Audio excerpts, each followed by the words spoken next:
Doctor সাহেব, স্ত্রীর ডেলিভারির সময় স্বামীকে ডেলিভারি রুমে যেতে দিন, যাতে সে কোনোদিন বলতে না পারে তুমি আমার জন্য কি করেছো।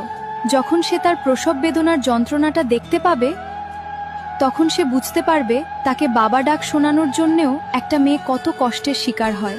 যেই স্ত্রী মৃত্যুর সাথে লড়াই করে তোমাকে বাবা ডাক শোনানোর জন্য এতটা কষ্টের সম্মুখীন হয়, তাকে কষ্ট দেওয়ার অধিকার তোমার নাই। নারী, তুমি পারোও বটে। শত অবহেলা সহ্য করার পরেও তারপরও সকলকে খুশি করার জন্য আপ্রাণ চেষ্টা করে যাও। আমার ভাগ্য খারাপ নাকি আমি মানুষ খারাপ? কারণ মন প্রাণ দিয়ে যা চাই সবার আগে আমি সেটাই হারাই। ডাক্তার সাহেব, স্ত্রীর ডেলিভারির সময় স্বামীকে ডেলিভারি রুমে যেতে দিন, যাতে সে কোনোদিন বলতে না পারে তুমি আমার জন্য কি করেছো।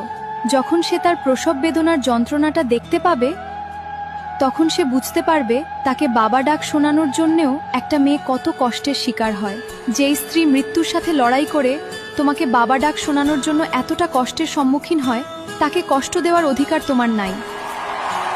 নারী, তুমি পারোও বটে। শত অবহেলা সহ্য করার পরেও তারপরও সকলকে খুশি করার জন্য আপ্রাণ চেষ্টা করে যাও। আমার ভাগ্য খারাপ নাকি আমি মানুষ খারাপ? কারণ মন প্রাণ দিয়ে যা চাই সবার আগে আমি সেটাই হারাই।